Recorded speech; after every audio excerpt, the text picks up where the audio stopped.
नमस्कार। मैं सबसे पहले तो आपका परिचय चाहूंगी। मैं डॉक्टर शिप्रा नथानी हूँ और आयुर्वेद पंचकर्म विशेषज्ञ हूँ मैं और पिछले 16-17 साल से प्रैक्टिस में हूँ। जी। तो यहाँ कब से कर रही हैं इस संस्थान में जो काम? प्रेम निकेतन आश्रम हम जहाँ इस परिसर में इस समय बैठे हुए हैं, ये मानव सेवा संघ प्रेम निकेतन आश्रम का हिस्सा है जी। और ये आश्रम तकरीबन 50-60 वर्ष पुराना आश्रम है और स्वामी शरणानंद जी की ये तपोभूमि रही है। जी। इस आश्रम में बहुत सारे सेवा प्रकल्प चलते हैं जी, जिसमें से एक ये आयुर्वेद पंचकर्म केंद्र है। इसे हमने 3 साल पहले यहाँ पर प्रारंभ किया है। जी।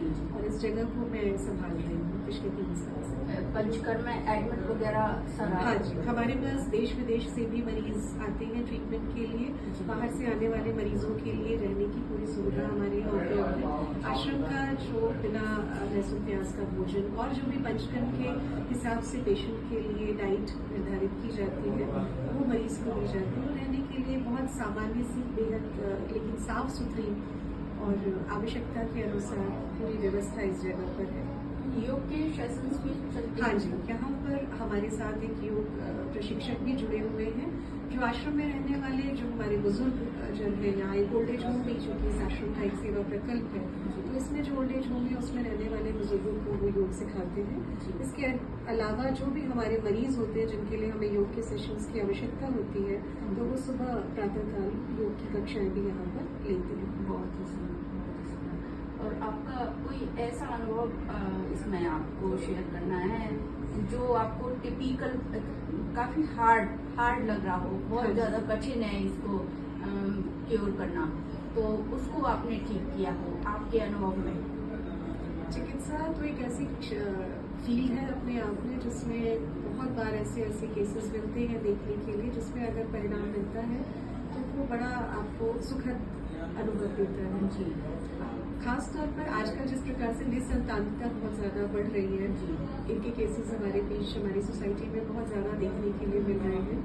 उन केसेस में जब सफलता मिलती है तो एक अच्छा भाव लगता है कि आपको ईश्वर ने इस काम के लिए नियत किया कि आप किसी के जीवन में इस तरह की बदलाव लाने में सक्षम हुए। इसके अतिरिक्त कुछ ऐसे मरीज हैं जिनका आपका गठिया बात के पेशेंट्स हैं जिनमें हमें काफी आराम मिला। सब्जेक्टिवली और तो फर्क हमें मिला ही, क्लिनिकली सिम्टम्स में लक्षणों में हमें जो अंतर देखने को मिला वो तो मिला ही, लेकिन ऑब्जेक्टिव पैरामीटर्स पर भी हमको उनकी रिपोर्ट्स में उनकी जांच में भी हमें काफी बदलाव मिले। ऐसे कुछ केसेस हैं हमारे ओल्ड एज होम के साथ। जो नर्सिंग केयर भी यहाँ की एक बहुत अच्छी सुविधा है। इस नर्सिंग केयर में एक मरीज बहुत लंबे समय से भर्ती थी। उनके बेटे ने इच्छा जाहिर की कि मैं इनका पंचकर्म ट्रीटमेंट कराना चाहता हूँ।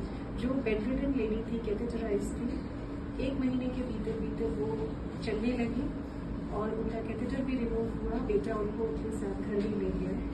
तो ये हमें जो काम करके सुकून मिला वो मैं शायद शब्दों में नहीं बता सकती।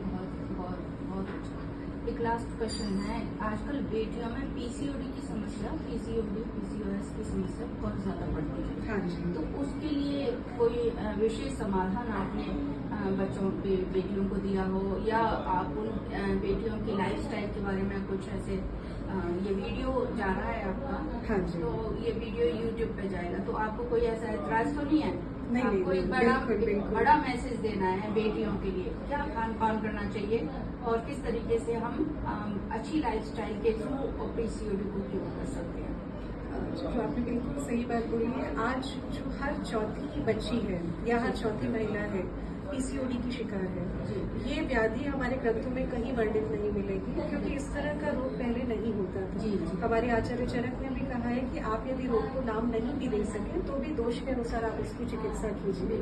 पीसीओडी की चिकित्सा में हमें पंचकर्म से काफी लाभ मिला है और ये हमको और हम सभी को समझना होगा और समाज में ये मैसेज जरूर देना होगा कि जब तक हम अपनी लाइफस्टाइल और डाइट पर काम नहीं करेंगे तब तक इस रोग को जड़ से खत्म करना मुश्किल है। चाहे आप आयुर्वेदिक चिकित्सा लें, आप उसे ठीक करने में कदम तो आगे बढ़ा सकते हैं, लेकिन अल्टीमेटली आपको रूटीन में अपनी लाइफस्टाइल और अपनी डाइट में जरूर ध्यान देना होगा। जितने भी प्रोसेस्ड फूड मटेरियल्स हैं, जितने भी आउटसाइड के फूड है, आपके चाइनीज फूड है और भी इस तरह के बहुत सारे खाद्य पदार्थ हैं जो कि प्रिजर्वेटिव युक्त होते हैं, या बेटाइम भोजन है, हमने सही समय पर भोजन नहीं किया, या इसके अतिरिक्त बहुत ज्यादा मिर्च मसालेदार गरिष्ठ भोजन का ही हम लगातार सेवन करते रहे और हमारी जीवन शैली कुछ इस तरह की रही कि हमने व्यायाम को पूरी तरह से छोड़ दिया, केवल किताबों में है, सीडेंट्री लाइफस्टाइल हो गई है, हमारा कमर से नीचे वाला हिस्सा थोड़ा ज्यादा चौड़ा होने लग जाता है और धीरे धीरे करके हम इन लाइफस्टाइल डिसऑर्डर्स की गिरफ्त में आते चले जाते हैं। तो उसमें महिलाओं में मुख्य रूप से पीसीओडी हमें देखने को मिलता है।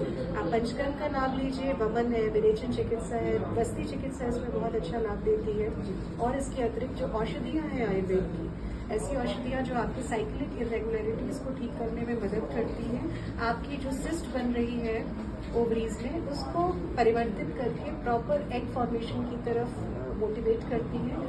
उन औषधियों का सेवन कीजिए और दिनचर्या, रात्रिचर्या, आपका भोजन, इन सारी चीजों को प्रॉपरली करते हुए तनाव को कैसे आपको तनाव का प्रबंधन करना है, ये सारी चीजों को अगर आप मैनेज करती हैं तो पीसीओडी से मुक्ति मिल सकती है।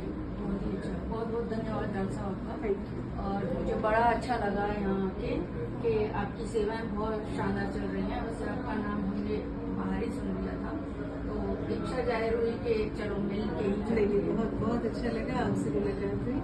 और मैं ये जरूर कहना चाहूंगी कि ये जगह चूंकि आश्रम का एक हिस्सा है और आश्रम का ही प्रभाव है इस जगह पर, यहाँ एक सुकून मरीजों को आकर मिलता है और आयुर्वेद चिकित्सा कभी भी मनोदैहिक के अतिरिक्त तो कुछ हो ही नहीं सकती है। हम सिर्फ देह की चिकित्सा करके नहीं छोड़ सकते हैं मरीज को, तो यहाँ उसको मानसिक संतुष्टि भी मिलती है, अपने आप में आत्म अवलोकन का मौका मिलता है, जिसको देखकर वो ये समझ सकते हैं कि हमें अगर खुद को ठीक करना है तो प्रयास तो हमें खुद को करना है। स्वयं को आपको देख